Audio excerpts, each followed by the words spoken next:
الحمد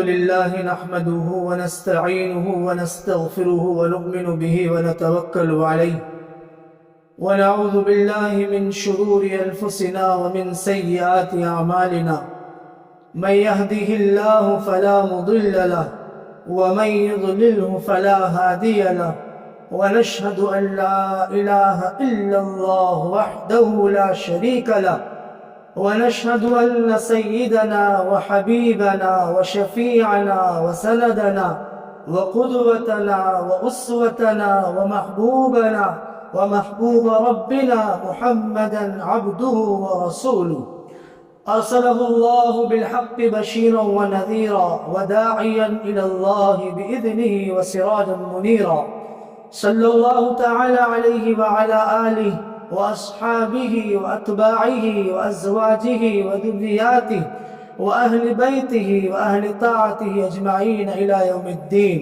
وبارك وسلم تسليما كثيرا كثيرا. أما بعد قال الله تعالى: أعوذ بالله من الشيطان الرجيم بسم الله الرحمن الرحيم محمد رسول الله والذين معه أشداء على الكفار رحماء بينهم. وعن أبي هريرة رضي الله تعالى عنه قال: قال رسول الله صلى الله عليه وسلم: سبعة يظلهم الله في ظله لا ظل إلا ظله، إمام عادل وشاب نشأ في عبادة الله ورجل قلبه معلق بالمساجد ورجل دعته امرأة ذات حسن وجمال فقال: إني أخاف الله، ورجلان تحابا في الله اجتمعا عليه وتفرقا عليه، ورجل تصدق بصدقة أخفاها حتى لا تعلم شماله ما تنفق يمينه، ورجل ذكر الله خاليا وفاضت عيناه. متفق عليه، أي رواه البخاري ومسلم رحمهم الله تعالى رحمة واسعة. وعنه قال: قال رسول الله صلى الله عليه وسلم: والذي نفسي بيده لا تدخلوا الجنة حتى تؤمنوا ولا تؤمنوا حتى تحابوا، أولا أدلكم على شيء إذا فعلتموه تحاببتم أفشوا السلام بينكم. رواه مسلم، أو كما قال رسول الله صلى الله عليه وسلم. صدق الله العظيم وصدق رسوله النبي الحبيب الأمي الكريم، ونحن على ذلك لمن الشاهدين والشاكرين، والحمد لله رب العالمين. ایک مرتبہ محبت کے ساتھ درود شریف پڑھ لیجیے: اللہم صلی علی سیدنا وحبیبنا وشفینا وسندنا مولانا محمد وعلی آل سیدنا مولانا محمد مبارک وسلم. بزرگان محترم، دوستوں اور بھائیوں، پہلی بات یہ ہے کہ آج جمعہ کا دن ہے، کثرت سے درود شریف کا اہتمام کرنا چاہیے. بڑے فضائل آئے ہیں. شب جمعہ میں بھی کثرت کا اہتمام کرنا چاہیے درود شریف کا، جو گزر گئی ہے. نہیں کر پائے تو کم از کم جمعہ کے دن اس کا اہتمام کریں. جو یاد ہے ہم چھوٹے سے چھوٹا درود شریف بھی پڑھیں، صلی اللہ علیہ وسلم صلی اللہ علیہ وسلم. مال بھی ملے گا، منال بھی ملے گا. مال بولے تو دولت، رزق، روزی. منال بولے تو ہر چیز میں اللہ پاک کامیابی دے گا، ہر چیز میں، دنیا میں بھی دے گا، آخرت میں بھی دے گا. یہ عجیب فلسفہ ہے، سوچنے والی بات ہے. آقا کی ذات کیسی ہے صلی اللہ تعالیٰ علیہ وآلہ وسلم، کیسی ذات ہے. درود ہم ان پہ پڑھ رہے، درود ہم ان پہ پڑھ رہے، صلاۃ و سلام ان پہ بھیج رہے، اور رحمت ہمارے اوپر آ رہی ہے نا. عجیب بات. ہم درود ان پہ پڑھ رہے، سلام ان پہ پڑھ رہے، دعا ان کو دے رہے، اور گناہ میرے معاف ہو رہے. کمال کی بات نہیں ہے. رحمت میرے اوپر آ رہی ہے، درجات میرے بلند ہو رہے. اللہ کا محبوب بندہ میں بن رہا. اللہ ہمیں درود شریف کے اہتمام کی توفیق عطا فرمائے. اللہ آقا سے پیاری پیاری محبت اللہ ہم سب کو نصیب فرمائے. زبانی دعوت سے نکل کر اللہ حقیقت والا عاشق رسول اللہ ہم سب کو بنا دے. آپ حضرات کے سامنے میں نے قرآن شریف کی آیت کریمہ تلاوت کی اور 2 حدیث شریف تلاوت کی، جس میں ایک حدیث شریف تو مسلم شریف بخاری شریف دونوں کی ہے، اور ایک حدیث شریف مسلم شریف کی ہے. پہلی حدیث شریف جس میں جو بخاری اور مسلم کی ہے، اس میں ابو ہریرہ رضی اللہ تعالیٰ عنہ فرماتے ہیں کہ ہم سب کے آقا تاجدار مدینہ احمد مجتبی محمد مصطفیٰ امام الانبیاء والرسول محمد رسول اللہ صلی اللہ تعالیٰ علیہ وآلہ وسلم کی ذات اقدس بابرکت اپنی پیاری زبان سے فرما رہے ہیں، سمعت، 7 قسم کے لوگ ہوئے، 7 آدمی نہیں، 7 قسم، یعنی جن جن آدمیوں میں یہ صفات ہوگی ان آدمیوں کو، ان قسم کے لوگوں کو اللہ یہ فضیلت عطا کریں گے جو آگے میں بتا رہا ہوں. اللہ کے نبی صلی اللہ علیہ وسلم فرمانا چاہ رہے ہیں 7 قسم کے جو لوگ ہیں ان کو اللہ پاک یہ فضیلت دے گا. کیا فضیلت دے گا؟ اللہ پاک، اللہ کے نبی صلی اللہ علیہ وسلم فرماتے ہیں کہ قیامت کے دن، یعنی روز محشر، جب حشر کا میدان قائم ہوگا، اس دن اللہ اپنے سائے میں سے سایہ عطا فرمائیں گے جس دن اس کے علاوہ کوئی اور سایہ نہیں. پہلے تو یہ سمجھیں کہ میدان محشر کیا چیز ہے. ہم سنتے میدان محشر حشر کا دن کیا چیز ہے. حشر کا دن کوئی معمولی دن نہیں ہوگا. حشر کا میدان کوئی معمولی میدان نہیں ہوگا، شدید میدان ہوگا. آدم علیہ السلام سے لے کر قیامت تک آنے والے جتنے بھی اللہ پاک نے دنیا میں انسان پیدا کیے سب جمع ہوں گے، اور ایسا سناٹا ہوگا اگر ایک آدمی پیچھے سے کسی کو پکارے گا تو پورے لوگ اس کی آواز کو سن لیں. اتنا سناٹا ہوگا، کوئی شور شرابہ نہیں ہوگا. ہم یہاں پر دنیا میں 4 آدمی اکٹھے ہو جاتے ہیں تو آوازیں نکلنے لگ جاتی ہے، ایک دوسرے کی بات سنائی نہیں دیتی. لیکن میدان محشر ایسا نہیں ہوگا، بلکہ جب میدان محشر قائم ہوگا اور اس دن اللہ غضبناک ہوں گے، ایسے غضبناک، ایسے غصے میں ہوں گے جیسا پہلے کبھی اللہ پاک غضبناک نہیں ہوئے. اللہ میری آپ کی، اللہ اپنے غضب سے حفاظت فرما دے میدان محشر میں. بلکہ اما عائشہ وہ پوری روایت ہے نا، آپ حضرات سے سنی ہوگی کہ میدان محشر میں اتنی گرمی ہوگی، اتنی شدید، ایک تو سانسوں کی گرمی، اوپر سے سورج کی گرمی، سورج قریب ہوگا اور سانسوں کی گرمی، اتنی گرمی، ایک دوسرے میں گھسے جا رہے ہوں گے اور اتنا پسینہ، کسی کا پسینہ ٹخنوں تک، کسی کا گھٹنوں تک، کسی کا ران تک، کسی کا کمر تک، کسی کا یا گلے تک، کوئی اپنے پسینے پورا ڈوبا ہوا ہوگا. یہ میدان محشر کا حال ہے. ایسے عالم میں، اور وہاں پر کوئی درخت نہیں ہوگا، کوئی سایہ دار درخت نہیں ہوگا، کوئی عمارت نہیں ہوگی، کوئی بلڈنگ نہیں ہوگی. ایسے ماحول میں، ایسے موقع پر، ایسے وقت میں اگر کسی کو سایہ مل جائے سب چھپانے کا اور اس عذاب سے بچنے کا تو کتنی بڑی نعمت، کتنی بڑی فضیلت والی چیز. تو یہ 7 قسم کے جو لوگ آ رہے ہیں آگے، یہ 7 قسم کے لوگ اللہ اپنے عرش کا سایہ انہیں نصیب کریں گے. سب سے پہلا آدمی امام عادل، انصاف کرنے والا حکمراں جو ہوگا. انصاف کرنے والا حکمراں، بہت سارے اسلامی تاریخ نے انصاف کرنے والے حکمراں دیے ہیں، خلفائے راشدین ہیں، ان کے بعد میں بہت سارے. کیسا انصاف کیا؟ ہم تاریخ پڑھیں اور ان کی زندگی کو پڑھیں، ان کے سوالے کو پڑھیں، ان کی حیات کو پڑھیں. انہوں نے کیسے انصاف کر کے بتایا، اپنا ہو کہ پرایا ہو، رشتہ دار ہو، قریبی ہو، دور کا ہو، بس انصاف تو انصاف ہے. امام عادل، کیوں اتنا بڑا درجہ کیوں ملا امام عادل کو، انصاف کرنے والے بادشاہ کو؟ سوچنے والی بات ہے، اگر بادشاہ کے نیچے جو لوگ ہیں اگر وہ ظلم کرے، نا انصافی کرے تو انہیں بادشاہ سزا دے گا، بادشاہ انہیں سزا دے سکتا ہے. لیکن اگر بادشاہ خود ظلم کرنے پہ آ جائے تو اسے دنیا کے اندر کوئی پوچھنے والا نہیں ہے، اس کا ہاتھ پکڑنے والا نہیں ہے، اسے کوئی ٹوکنے والا، کہنے والا نہیں ہے. لیکن اگر ایسا بادشاہ جس کو کوئی پوچھنے والا نہ ہو، وہ بھی اگر ظلم نہ کرے، انصاف قائم کرے اللہ کے ڈر سے، تو کیا اس کے لیے فضیلت نہیں بنتی ہے؟ اللہ کے خوف سے اس نے انصاف کیا، ظلم سے اپنے آپ کو بچایا، تو اللہ پاک قیامت کے میدان میں، میدان محشر میں، اللہ اس قسم کے بادشاہ جتنے گزرے سب کو اللہ میدان محشر میں اپنا سایہ نصیب کرے گا، عرش رحمان کا سایہ اللہ نصیب کریں گے. اور دوسرا، وہ شاب نشا فی عبادت اللہ، وہ نوجوان جو اللہ کی عبادت میں اپنی جوانی گزار رہا ہو، نوجوان جو اپنی جوانی کو اللہ کی عبادت میں گزار رہا ہو، وقتوں کو ضائع نہیں کر رہا، اپنی جوانی کو برباد نہیں کر رہا. نوجوان کے لیے کیوں فضیلت ہے؟ بوڑھا آدمی بھی بھائی، نوجوان جب عبادت کرتا، بوڑھا آدمی بھی کرتا ہے، علماء نے نقل کیا، محدثین نے اس روایت کی تشریح بیان کی ہے کہ بھائی دیکھو، جب برا آدمی ہو جاتا ہے اس کے اندر گناہ کرنے کی طاقت نہیں ہوتی، چوری نہیں کر سکتا، ڈاکہ نہیں ڈال سکتا، زناکاری نہیں کر سکتا، کسی کے اوپر ظلم کی طاقت نہیں ہے نا، اس کے اندر کرنا بھی چاہے تو نہیں کر سکتا ہے برا آدمی۔ اب لے لے کے یہ نہیں کرے گا تو اور کیا کرے گا؟ لیکن پھر بھی اللہ پاک کا احسان ہے، برا آدمی جب توبہ کرتا ہے، عبادت کرتا ہے، اس کا بھی اللہ پاک نے اپنی شان کے مطابق اجر رکھا ہے۔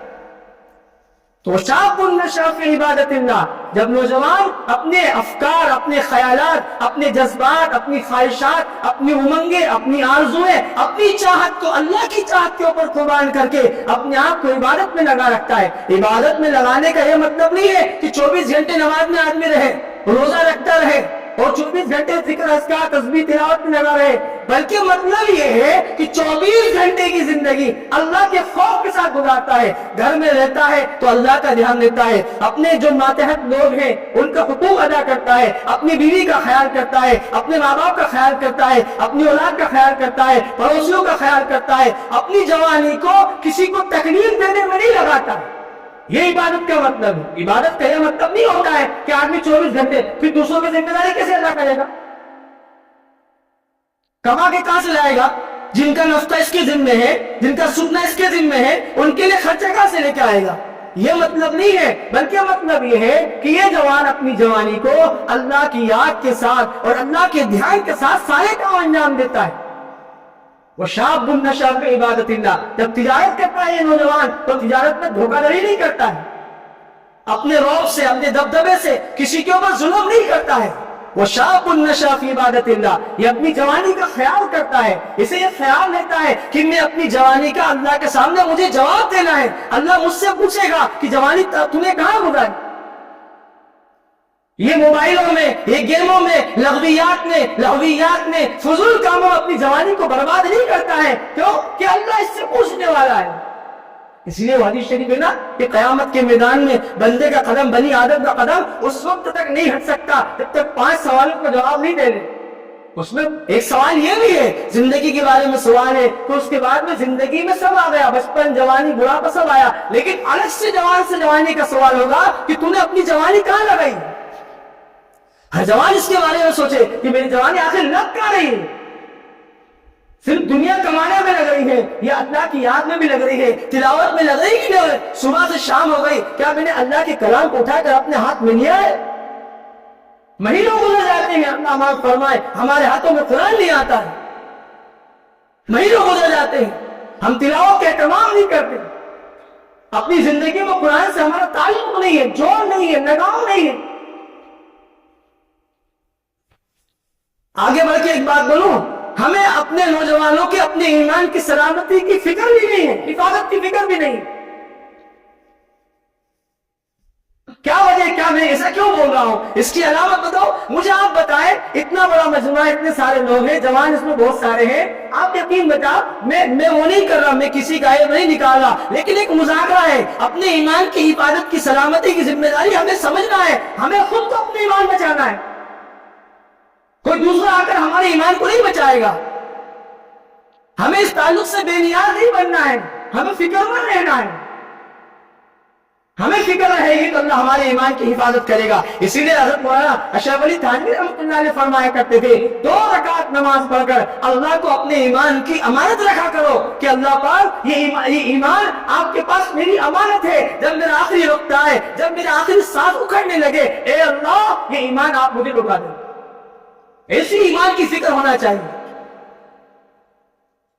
آج جمعے کا دن، اتنا بڑا مجموعہ، اتنے سارے نوجوان ہیں، مجھے آپ بتائیں، اللہ کے نبی پاک محمد رسول اللہ صلی اللہ تعالی وسلم کی ذات اقدس نے اپنے امتیوں کے لیے ہر چیز کا حل بتا کے گئے، ہر چیز کو سمجھا کے گئے، دیکھو تمہیں ان چیزوں سے بچنا ہے، یہ کام کر لو۔ کیا رؤوف، کیا رحیم، کیا شفیق، اللہ پاک نے ہم سب کو نبی عطا فرمایا، لیکن یہ اور آپ ناقدر بن گئے، ناقدرے بن گئے، ناقدرے، ہم قدر نہیں کرتے اسے نبی۔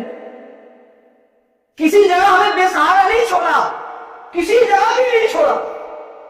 آپ 24 گھنٹے بچپنڈی کی زندگی اٹھا کے دیکھ لیں، آپ بچپن دیکھ لیں، پیدائش دیکھ لیں، شادی دیکھ لیں، اس کے بعد جتنے مراحل سارے مراحل دیکھ لیں، ہر مرحلے میں اللہ کے نبی محمد رسول اللہ صلی اللہ تعالی علیہ وسلم نے اپنی امت کو سہارا دیا ہے، سمجھایا ہے کہ یہ کر لو تو تم ان چیزوں سے بچ جاؤ۔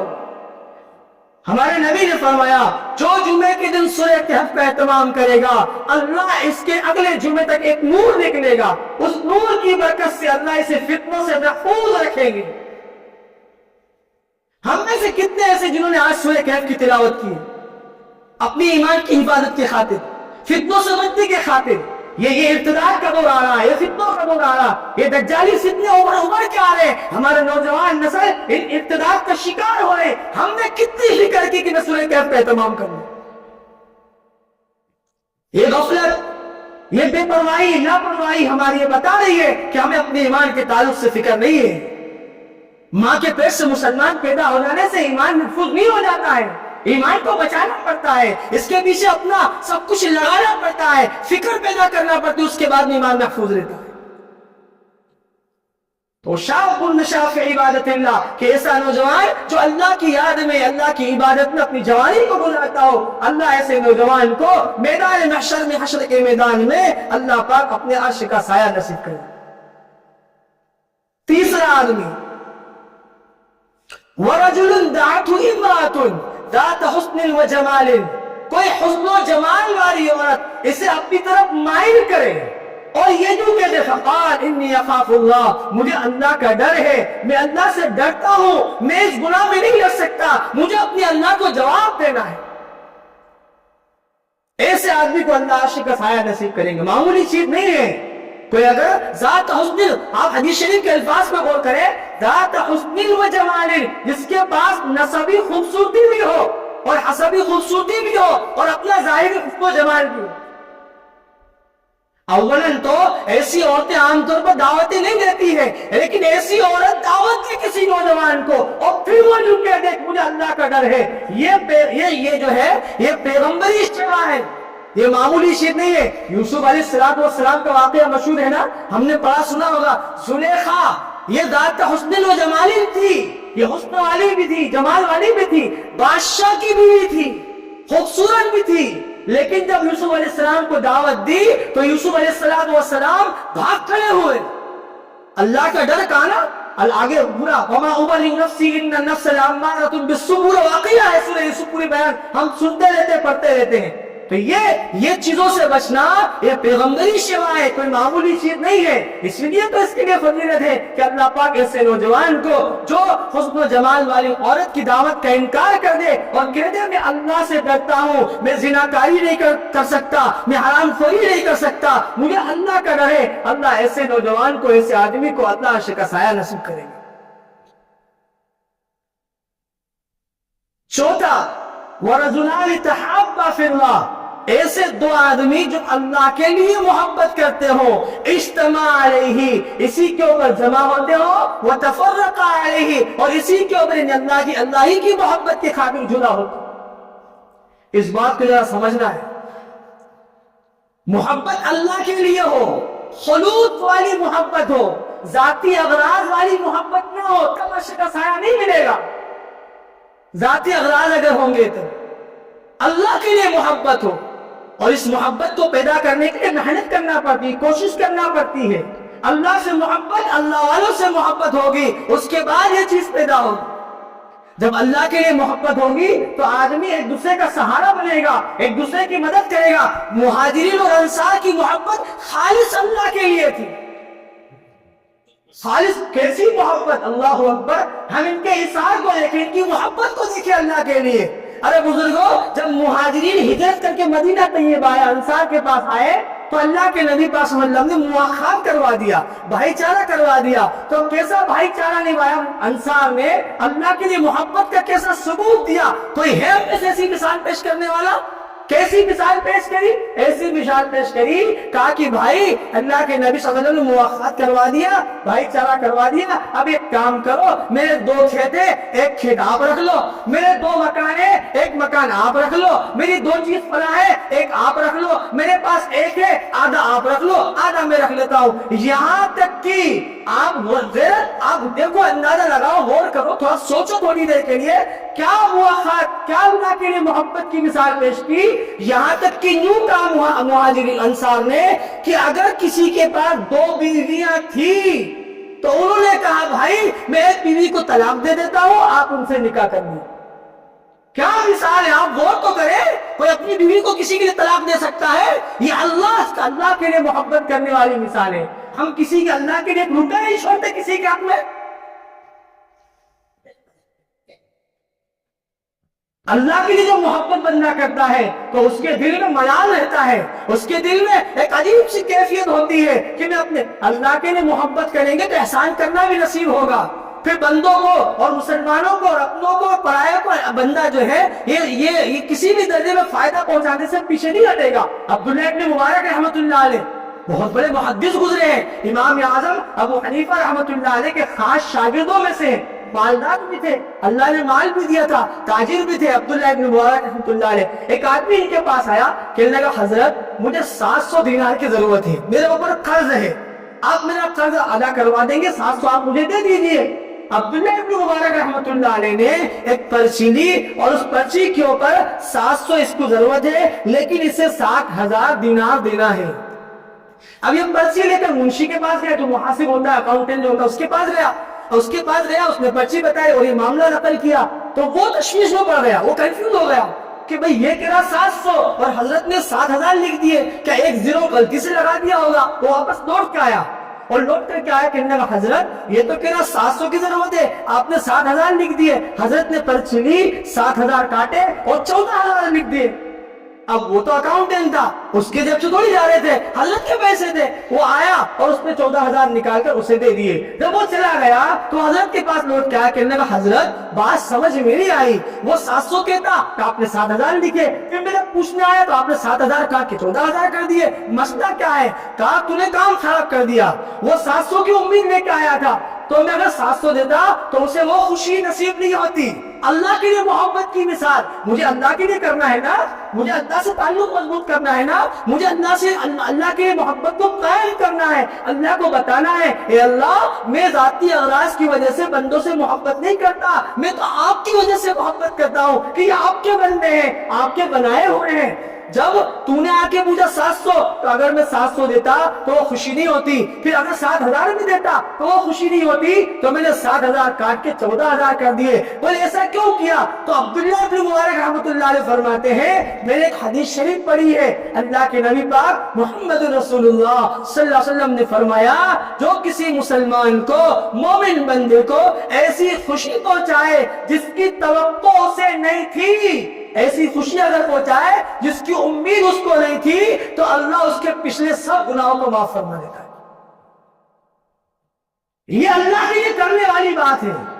یہ خود ہمارے آقا محمد رسول اللہ صلی اللہ علیہ وسلم ذات اقدس نے فرمایا، بخاری شریف کی غالباً روایت ہے، کہا اگر انا اولا من المؤمنین من انفسہم، کہ میں مومنوں سے ان کی جانوں سے زیادہ محبت کرنے والا ہوں. کیسی محبت کرنے والے ہیں؟ فرمایا اگر کوئی مر جائے اور اس کے ذمہ قرضہ ہو اور اس کے پاس مال منال نہ ہو، اس کے وارثوں کو اس نے ایسے ہی چھوڑ دیا ہو، تو اللہ کے نبی نے فرمایا دیکھو بزرگوں، اتنے بڑے نبی یہ مثال قائم کر رہے، ہم میں سے کوئی آدمی ایسا کرتا ہے؟ ہم میں سے کوئی ہمت ہی نہیں کرتا اللہ کے لیے ایسی محبت قائم کرنے کا. اللہ کے نبی نے فرمایا اگر وہ مر جائے، اس کے اوپر دین ہو، قرضہ ہو، تو میں یعنی محمد صلی اللہ علیہ وسلم فرماتے ہیں اس کے وارثوں کی طرف سے اس کا قرضہ میں ادا کروں گا.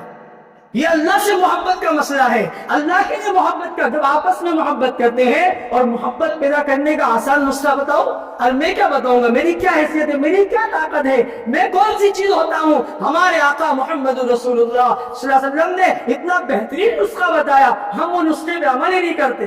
کیا فرمایا لا تدخلوا الجنت حتی تؤمنوا، تم جنت میں ہرگز داخل نہیں ہو سکتے ہو یہاں تک کہ مومن بن جاؤ. ولا تؤمنوا حتی تحابوا، تم ایمان والے نہیں ہو سکتے جب تک آپس میں محبت کرنے والے نہ بن جاؤ. اولا ادلکم علی شیء اذا فعلتموه تحاببتم، کیا میں تمہیں ایسی چیز نہ بتلا دوں جو تم کرنے لگ جاؤ تو آپس میں محبت کرنے والے بن جاؤ گے. تو اللہ کے نبی نے فرمایا افشوا السلام بینکم، آپس میں سلام کو عام کرو، تحاببتم، تم محبت کرنے والے بن جاؤ۔ اجنبی آدمی بھی سلام سے اپنا بن جاتا ہے، اجنبی آدمی بھی سلام سے اپنا بن جاتا ہے۔ سلام کا اہتمام، ارے بزرگوں آج مسافر کا اہتمام تو بہت ہو گیا، سلام کا اہتمام ہی نہیں ہوتا۔ کوئی اللہ والے آتے، بزرگ آتے، ہم مسافر دھڑلے سے کرتے، دھکا مکی کر کے اس کو ٹلہ مارا، اس کو مارا اور گھٹ جاتے مسافر، لیکن سلام نہیں کرتے۔ جبکہ ایک مسئلہ بتاؤ آپ کو، مسئلہ یہ ہے مسافہ مستحب ہے، مسافہ مستحب ہے، لیکن سلام جو ہے سنت موکلہ ہے۔ سلام کیا ہے؟ سنت موکلہ ہے، اور اس کا جواب دینا واجب ہے۔ سلام کا جواب دینا واجب ہے۔ اس کے چکر میں ارے مسافہ تو سلام کی تکمیل ہے، مسافہ سلام کی تکمیل ہے، سلام تو عام کرنا چاہیے۔ اور بزرگوں اگر تکبر سے بچنا ہو، ہمارے آقا نے فرمایا البادی بالسلام بریء من الکبر، جو سلام میں پہل کرنے والا ہوتا ہے وہ تکبر سے بری ہوتا ہے۔ آپس میں محبت قائم کرے ایک دوسرے کے ساتھ میں۔ وَرَجُلَانِ تَحَابَّا، اور جو قرآن شریف میں نے آیت پڑھی تھی محمد رسول اللہ وَالَّذِينَ مَعَهُ أَشِدَّاءُ عَلَى الْكُفَّارِ رُحَمَاءُ بَيْنَهُمْ، اس میں فرمایا گیا ہے کہ صحابہ کفار کے مقابلے میں سخت تھے اور آپس میں نرم دل تھے۔ کیسے نرم دل تھے وہ بات کی بات، لیکن پہلے اس کو بھی سمجھنا اچھی آدھے بات آپ کی برکت سے، اشداء علی الکفار، یہ سمجھنے والی بات ہے کہ کفار کے مقابلے میں سخت تھے۔ کیا مطلب ہے اس کا؟ اس کا مطلب جب تک ہم سمجھیں گے نہیں تو ہم اپنے حساب سے سمجھتے رہیں گے۔ اشداء علی الکفار کا مطلب یہ ہوتا ہے کہ صحابہ جب جنگ کے میدان میں مقابلے میں اگر کفار ہوتے تھے تو سخت ہوتے تھے، لیکن جب اگر کہیں پر کسی جگہ پر رہ رہے ہوں وہاں پر صحابہ سخت نہیں تھے، بلکہ ان کے حقوق ہے۔ بلکہ اللہ کے نبی پاک صلی اللہ علیہ وسلم کے واقعات ہمیں بتاتے ہیں کہ کفار کے ساتھ کیسا حسن سلوک کر کے بتایا۔ آپ نے ان کا نام سنا، حاتم طائی کا بڑے سخی آدمی تھے، ان کے لڑکے تھے عدی بن حاتم رضی اللہ عنہ، بعد میں ایمان لے آئے تھے۔ ان کی ایک بہن تھی صفانہ، صفانہ ایک مرتبہ گرفتار کر کے لائی گئی، آپ کے مجلس میں، آپ کے دربار میں لائی گئی۔ جب لائی گئی تو صحابہ نے کہا حضرت اس کے والد بڑے سخی ہیں، اس کے والد بڑے سخی ہیں، یہ حاتم طائی کی بیٹی ہے۔ تو اللہ کے نبی پاک صلی اللہ علیہ وسلم سے اس نے کہا آپ مجھے رہا کر دیجئے۔ تو کہا ٹھیک ہے میں تجھے رہا کر دوں گا۔ تو کہنے لگی بولے میں سخی کی بیٹی ہوں، اگر میں اکیلی جاؤں گی تو لوگ میرے قبیلے والے کہیں گے کیسی سخی کی اولاد ہے، اکیلی آ گئی، اپنے قبیلے کے لوگوں کو وہیں چھوڑ کے آ گئی۔ تو اللہ کے نبی صلی اللہ علیہ وسلم نے فرمایا جا تیرے قبیلے کے لوگوں کو بھی لے جا، انہیں بھی آزاد کر دیا۔ جب آزاد کر دیا تو اللہ کے نبی صلی اللہ علیہ وسلم نے اسے کپڑے دیے، سفر کا خرچ دیا، ساری چیزیں دی۔ جب وہ گھر پہنچی تو آدمی جو ابھی اسلام نہیں لائے تھے، حاتم طائی کے بیٹے، اس نے پوچھا کہ صفانہ تو نے وہ جو جنہوں نے تجھے گرفتار کیا تھا تو نے انہیں کیسا پایا، تو نے انہیں کیسا پایا؟ اب یاد رکھیں عورت کے اندر اللہ پاک نے احساس کا مادہ مردوں کے مقابلے میں زیادہ رکھا ہے۔ حس کا مادہ جو ہوتا ہے نا، وہ پرکھنے کا جو مادہ ہوتا ہے وہ مردوں کے مقابلے میں اللہ پاک نے عورتوں میں زیادہ رکھا ہے، گرچہ وہ ظاہر نہیں کرتی ہے، وہ بتاتی نہیں ہے۔ عورت کہنے لگی انت الحق بی، صفانہ کہنے لگی جاؤ عدی، ابھی جاؤ اور جا کر کے محمد رسول اللہ صلی اللہ علیہ وسلم کے غلام بن جاؤ، ان کا کلمہ پڑھ لو۔ آگے سنو بزرگوں، سمجھنے والی بات ہے کہ کفار، اشداء علی الکفار کا مطلب ہم سمجھتے نہیں ہیں۔ ہم سمجھ اشداء ہر وقت کفار کے ساتھ میں تعصب کے ساتھ، کس نے کہا ہم سے ایسا؟ کس نے آپ کو تشریح بتائی ایسی؟ کون تفسیر کرتا ہے؟ کون بتاتا؟ اشداء علی الکفار کا مطلب یہ ہوتا ہے، اشداء علی الکفار کا مطلب یہ ہوتا ہے جب جنگ کا میدان ہو، برسر پیکار ہو، مد مقابل کفار ہو، اس وقت یہ مسئلہ ہے، ورنہ ان کے ساتھ اس میں سلوک کا معاملہ ہے۔ عدی جب آئے آپ صلی اللہ علیہ وسلم دربار میں تو صحابہ نے کہا یا رسول اللہ یہ عدی آ رہی ہیں، یہ عدی آ رہے حاتم طائی کے بیٹے ہیں۔ سنو بزرگوں، آقا سردار انبیاء اتنے بڑے نبی، ایک کافر آ رہا ہے نا جس کی بہن کو ابھی آزاد کیا ہے، وہ کافر آ رہے ہیں کہ سخی کے بیٹے ہیں۔ اللہ کے نبی اپنی مسند پہ سے اٹھ گئے، چٹائی پہ سے اٹھ گئے، اس کا اکرام کیا اور اپنی جگہ پر جہاں پر آپ تشریف رکھتے تھے، عدی خود کہتے ہیں، غالباً بخاری کی روایت ہے، عدی کہتے ہیں کہ اللہ کے نبی صلی اللہ علیہ وسلم نیچے زمین پہ بیٹھے اور مجھے اپنی مجلس پہ بٹھا۔ یہ اکرام ہے، یہ احترام ہے، یہ اخلاق ہے۔ یہ اشداء علی الکفار کا یہ مطلب نہیں ہے، بلکہ ایک مرتبہ قدسیہ کے اندر آپ کی برکت سے یاد آ رہی ہے، قدسیہ میں ایک مرتبہ دو صحابی ہے، سہل بن حنیف یہ بھی بخاری کی روایت ہے. سہل بن حنیف اور قیس بن سعد رضی اللہ عنہ، یہ دو صحابی ہیں. یہ دو صحابی بیٹھے ہوئے تھے، ایک کافر کا جنازہ جا رہا تو کھڑے ہو گئے. تو لوگوں نے کہا یہ مسلمان کا جنازہ نہیں ہے، یہ تو کافر کا جنازہ ہے. تو انہوں نے کہا کہ ہم نے ایک مرتبہ آقا انعامدار محمد رسول اللہ صلی اللہ علیہ وسلم کو دیکھا کہ ایک جنازہ جا رہا تھا، آپ کھڑے ہو گئے. لوگوں نے کہا حضرت یہ یہودی کا جنازہ ہے. تو اللہ کے نبی نے فرمایا کہ یہودی انسان نہیں ہوتے، یہودی انسان نہیں ہوتے. یہ سمجھنے کی باتیں ہوتی ہے، سوچنے کی ہے. ہم اپنے تجربات کی روشنی میں بے پڑتے ہیں، ماحول کے حساب سے ہم چل پڑتے ہیں. اشداء الکفار کا یہ مطلب نہیں ہوتا ہے کہ ہر ایک کے ساتھ ایسا ہی سلوک کیا جائے. ہم ان کے ساتھ سلوک کریں، اخلاق سے پیش آئیں. جب ان سے اخلاق سے پیش آئیں گے، آج تو وہ اسلام اور دین اس کو سمجھ رہے ہیں جو معاشرے میں ہم کو کرتے ہوئے دیکھ رہے ہیں. ہم نے معاشرہ ایسا بنا دیا، ماحول ایسا بنا دیا کہ مسلمان ایسے ہوتے ہیں. اللہ معاف فرمائے ہماری غلطی کوتاہیوں کو، جس کی وجہ سے اسلام بدنام ہو رہا ہے، ہم مسلمان بدنام ہو رہے ہیں. تو بزرگوں دوستوں، اپنے اندر بدلاؤ لانے کی ضرورت ہے. تو میں کہہ رہا تھا وَرَجُلَانِ تَحَابَّا فِي اللَّهِ، جو دو آدمی اللہ کے لیے محبت کرتے ہیں اور اللہ ہی کے لیے ایک جگہ جمع ہوتے ہیں، اللہ ہی کے لیے وہاں سے جدا ہوتے ہیں، اللہ ایسے لوگوں کو عرش کے سائے میں اللہ پاک قیامت کی جگہ عطا فرمائیں گے. آگے ایک آدمی وہ ہے جو اس انداز سے وَرَجُلٌ تَصَدَّقَ بِصَدَقَةٍ، اس انداز سے صدقہ کرے کہ وہ اپنے الٹے ہاتھ کو بھی خبر نہ ہو، پتہ نہ چلے کہ سیدھے ہاتھ نے کیا خرچ کیا ہے. یعنی ریاکاری سے بچتے ہوئے اخلاص کے ساتھ مخفی طور پر، چاہے اب بسا اوقات ایسا ہوتا ہے کہ فرائض جو ہوتے ہیں زکوٰۃ وغیرہ، یہ تو کھلے طور پر دینا کبھی کبھی ضروری ہو جاتا ہے اور مستحب ہو جاتا ہے، لیکن عام طور پر صدقات آدمی کو مخفی طور پر دینا چاہیے. اس سے اللہ پاک عرش کا سایہ نصیب کرے گا. ریاکاری نہیں ہونا چاہیے، دکھلاوا نہیں ہونا چاہیے. اس سے صدقہ کرنے سے آدمی ثواب نہیں پاتا بلکہ وبال آ جاتا ہے.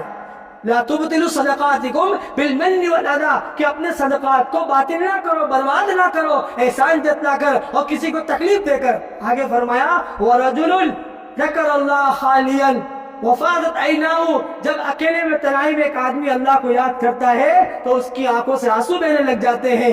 جب وہ اکیلے میں دو وجہ سے آنسو آئیں گے، یہ والی صفت آپ کر کے دیکھیں. دو وجہ سے آنسو آئیں گے. نمبر ایک، اکیلے میں جب بندہ اللہ کو یاد کرے گا، یا تو اس وجہ سے آنسو آئیں گے کہ اپنے گناہوں کو یاد کرے گا کہ میں نے فلاں فلاں ٹائم یہ گناہ کیا، میں نے یہ گناہ کر لیے، اللہ کو ناراض کر لیا، اللہ کو اس انداز سے میں نے دھوکہ دے دیا. یہ ساری چیزیں یاد کرے گا تو بندے کی آنکھ سے آنسو آٹومیٹک جاری ہو جائیں گے. دوسری وجہ یہ ہے کہ اللہ کے احسانات کو یاد کرے گا، اللہ کے کمالات کو جب سوچے گا کہ اللہ کتنے بڑے ہیں، اللہ کتنی صفات کے مالک ہیں، ان چیزوں کو یاد کر کے جب بندہ اللہ کے سامنے ذکر کرے گا تو اس کی آنکھوں سے آنسو بہنے لگیں گے. اللہ مجھے آپ سب کو جن صفات کی وجہ سے اللہ قیامت کے میدان میں عرش کا سایہ نصیب کریں گے، اللہ مجھے آپ سب کو وہ صفات اپنے اندر پیدا کرنے کی توفیق عطا فرمائے. اللہ مجھے آپ سب کو اپنی ایمان کی سلامتی، حفاظت کی اللہ فکر نصیب فرما دے. اللہ اپنے نوجوان نسلوں کو، ہم بڑوں کو جو بوڑھے ہیں انہیں اللہ پاک فکر مند فرما دے. اپنے بچوں کی نگرانی کرے، اپنے جوانوں کی نگرانی کرے. اگر ہم آزاد ہیں، یاد رکھیں، آخری بات کے بعد ختم کر رہا ہوں، یہ ارتداد کا دور قریب آ رہا، فتنوں کا دور قریب آ رہا. یہاں پر ایمان کے لٹیرے ہیں، اسلام کے لٹیرے ہیں. اگر ہم نے اپنے بچوں کی تربیت صحیح نہیں کی، دینی تعلیم سے نہیں لگایا، انہیں اہل اللہ کے صحبت میں نہیں بھیجا، اگر دینی محنت سے ان کو نہیں جڑا، تو آگے آنے والی نسل ہمیں گالیاں دے گی، ہمیں کوسے گی، اور ہمیں ہمارے لیے دعا نہیں بلکہ میں یقین سے کہہ سکتا ہوں بد دعائیں کرے گی. اس لیے بزرگوں دوستوں، اپنی نسلوں کی حفاظت کی فکر کرے. اللہ مجھے آپ سب کو عمل کی توفیق عطا فرمائے.